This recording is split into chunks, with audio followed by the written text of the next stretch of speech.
My name is Claire Monroe. I am 31 years old. And if you are hearing my story, it means I survived the night my entire life cracked open. It wasn't loud or violent. No screaming, no broken plates, no neighbors hearing shouts through thin walls. No, betrayal has a quieter sound. It's the sound of whispered laughter on the other end of a phone call. The sharp click of a lipstick cap that isn't mine. The low hum of a man telling another woman the very words he stopped saying to me years ago. I remember that night down to the smallest detail. The smell of burnt coffee still hanging in the air from the morning. The faint buzz of traffic through the half-open window. My husband's phone lighting up on the table while he showered. Normally I wouldn't have touched it. Trust had always been our unspoken rule. But that night something pulled me toward it. A vibration, another, and another. Message after message lighting up the screen with her name. When I finally unlocked it, my hands shaking so hard I could barely type the code, the truth spilled out in glowing blue bubbles. Words meant for her. Compliments he hadn't spoken to me in years. Plans they had made together. Dinners, hotels, excuses lined up to cover his tracks. And then I saw it. The message that cut deeper than any blade ever could. She's so ordinary. She'll never see it coming. Ordinary. That's what he called me. His wife. The woman who had built a home with him, sacrificed dreams for him, carried his burdens without asking for anything in return. Ordinary. The phone slipped from my fingers onto the table. My heart pounded so loudly I could barely hear the shower running upstairs. I wanted to storm into that bathroom, throw the phone at him, demand answers. But I froze. Instead, I stood there in the dim kitchen light, clutching the edge of the counter to steady myself, feeling my entire identity crack beneath the weight of his words. When the shower shut off, I shoved the phone back into place. He walked in moments later, toweling his hair, smiling like nothing was wrong. And when he kissed my cheek, lips still damp, voice casual as he asked what was for dinner, I tasted the lie on his skin. That night, I lay beside him in bed, my body stiff. His arm draped lazily across me like always. But all I could hear were his words echoing in my head. She's so ordinary. I didn't sleep. I stared at the ceiling until the first light of dawn crept across the room, and I made myself a silent vow. If he thought I was ordinary, he was about to learn just how extraordinary I could be. But first I had to know everything. And the very next day, I began my quiet hunt. Hang on, before I tell you what happened next, make sure you've subscribed and left your thoughts in the comments. This part gets intense. People often assume betrayal comes out of nowhere. A single shocking moment, a sudden collapse. But that isn't the truth. Betrayal is a slow leak, a steady drip of neglect, of words unspoken and glances turned away, until one day the dam bursts and you drown in it. When I first met Daniel, I thought I'd found everything I'd been searching for. I was 22, still fresh out of college, working long shifts as a receptionist while trying to figure out what to do with my degree. He was 3 years older, already climbing the corporate ladder at a marketing firm, with that magnetic confidence that drew people in like moths to flame. The night we met, he walked right up to me at a bar where friends had dragged me after work. I remember the way his eyes locked onto mine like he'd chosen me out of the entire crowded room. "You don't look like you belong here," he'd said, with a grin that was equal parts charm and challenge. I should have known even then. But at 22, a man noticing me felt like fate. He was attentive, generous, intoxicating. He sent flowers to my office just because. He drove 2 hours once in the middle of the night when I called crying after a fight with my roommate. He had this way of making me feel like I was the only woman in the world. When he proposed 3 years later, I didn't hesitate. I said yes in a rush of tears and laughter, surrounded by twinkling lights and clapping friends. I thought love was about choosing someone who made you feel chosen in return. But marriage is not built on grand gestures. It's built on the small daily choices. And slowly, his choices began to shift. It started with little comments, subtle things I brushed aside. "You always wear your hair the same way. Don't you ever want to try something new?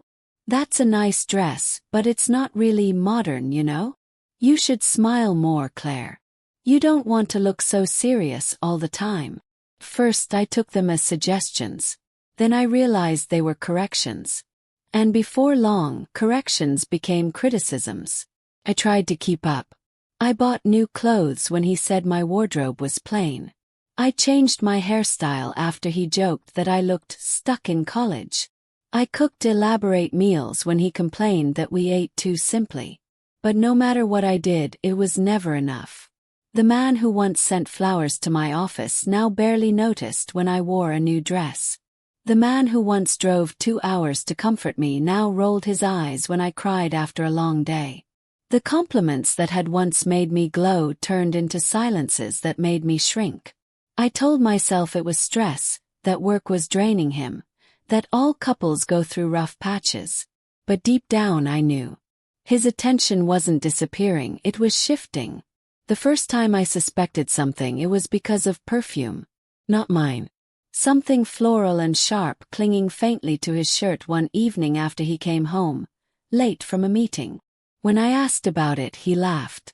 "You're imagining things. Stop being paranoid." I swallowed my doubt. I wanted to believe him. But the cracks only widened. He stopped asking about my day. He spent more and more weekends working or networking. Our conversations dwindled to logistics. Bills, groceries, errands, while his phone buzzed late into the night. And yet, even as the silence grew, I still loved him. Or at least I loved the memory of him, the man who had once made me feel extraordinary. The cruelest part of betrayal isn't the act itself. It's the way it rewrites the past, turning every memory into a question mark. Did he mean it when he said I was beautiful that night at the bar? Did he mean it when he promised forever at the altar? Or was I always just ordinary in his eyes? That question ate at me. And it was what made the words I read on his phone cut so deep. "She's so ordinary. She'll never see it coming." I thought I knew the worst of it then. But the truth, that was only the surface. Because the night I found those messages was not just proof of betrayal. It was an invitation to uncover just how long he had been lying to me. And what I discovered next nearly broke me in half. Before we move on, take a second to hit subscribe and drop a comment. I'd love to hear what you think so far. The night I discovered the truth started off painfully ordinary, which is probably why it cut so deep. It was a Thursday, the kind of day where the sky turns gray long before dusk and you feel bone-tired by dinner. I had made pasta, simple, quick, because Daniel had texted that he'd be home late again. Work's a mess. I ate alone, scraping my fork across the plate, pretending the silence didn't feel heavier than usual. When he finally came through the door around 10:30, he looked polished, not worn out. His tie was loosened, his hair neat, his cologne still sharp. No man comes home from a 10-hour day smelling like he just got ready. I forced a smile, asked how his meeting went. He barely looked at me, muttered, "Fine," then disappeared upstairs with his phone buzzing in his hand. And that's when something inside me broke. I wasn't paranoid. I wasn't crazy. I was being lied to. So when he fell asleep that night, his arm thrown across the bed like he owned every inch of space, I did what I had never done before. I picked up his phone. My hand shook so badly I almost dropped it, but I unlocked it easily. I knew his passcode. Course I did. I had known his codes, his patterns, his secrets for years. Or so I thought. The first message that lit up the screen nearly knocked the breath out of me. "Last night was perfect. Wish we could do it again tomorrow. She has no idea." I scrolled down. There were dozens of them. Her name was Melissa. I didn't know her, but from the pictures she sent him, the dinners, the selfies in hotel rooms, the lingerie shots, it was clear she knew him in ways I hadn't for months. And then I saw it. The line that would be branded into my brain forever. She's so ordinary. I don't even feel guilty. You're the one I think about when I'm with her. Ordinary. The word stared back at me like a knife over and over again, in his messages, in his replies. He laughed with her about me. He shared the same private jokes he used to share with me. Only now I was the punchline.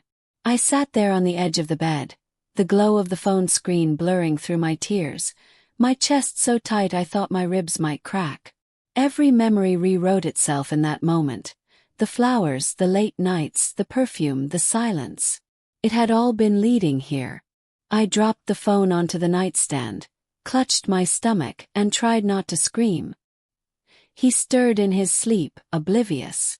The next morning I thought I might confront him. I thought I might slam the phone down in front of him and demand the truth. But when I looked at his face across the breakfast table, casually scrolling through emails, sipping coffee like nothing was wrong, something shifted in me. I realized I didn't want his explanations. I didn't want his excuses. I wanted him to feel the same kind of humiliation, the same gut punch of betrayal that he had handed me. So I stayed quiet. I smiled faintly when he kissed my cheek before leaving for work. I packed my lunch just like always.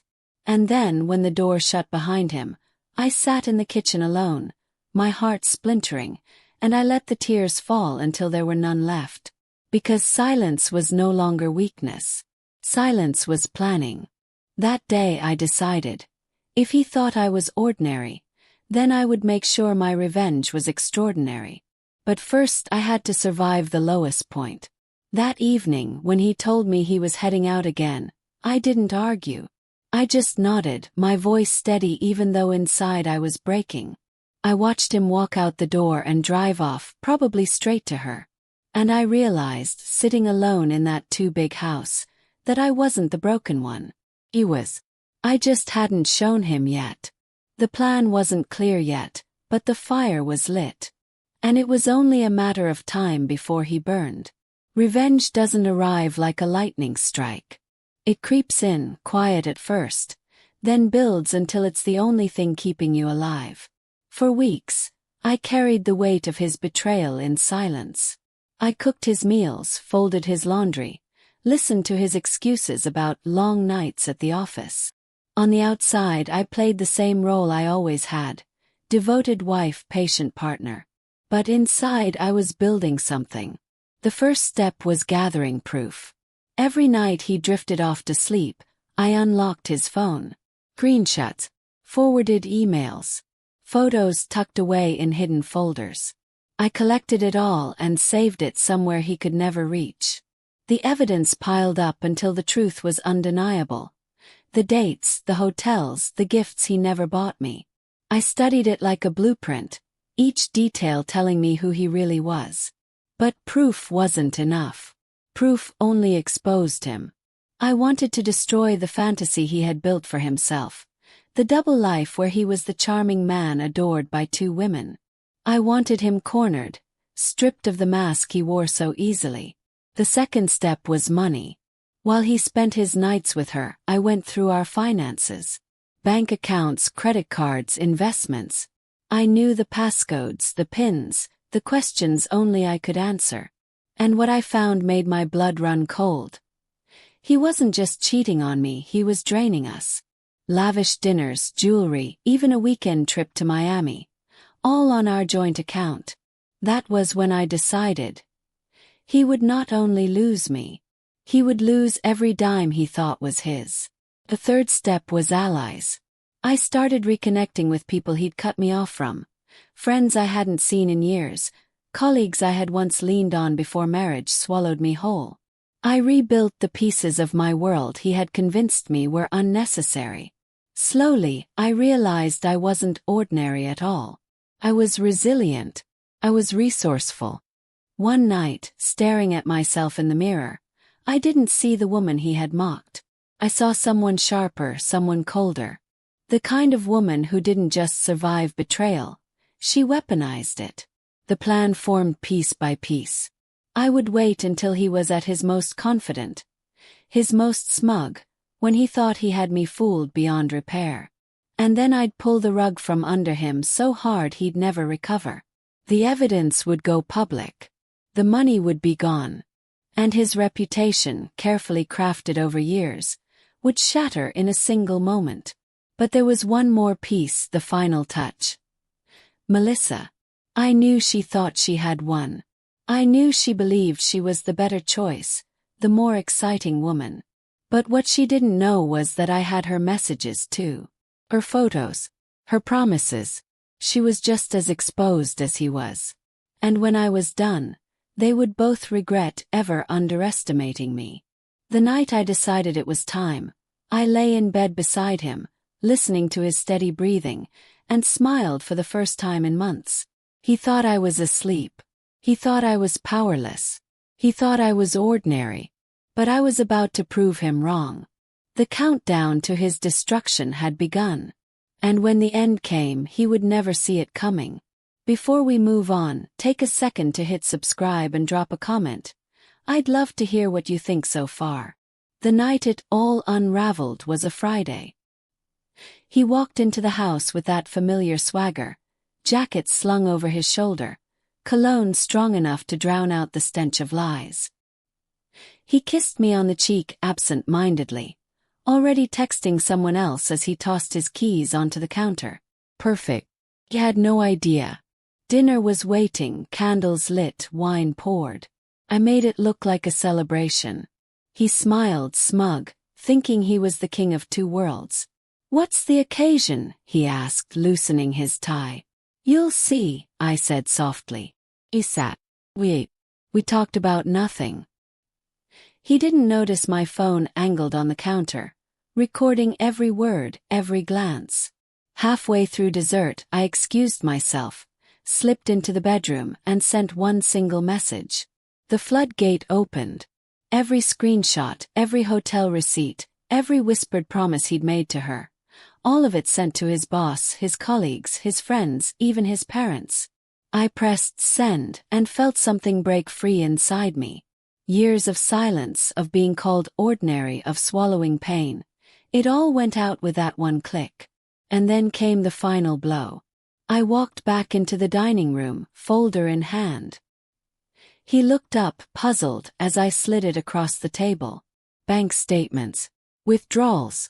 Evidence of every dollar he had siphoned from our life to feed his double one. What is this? He stammered, color draining from his face.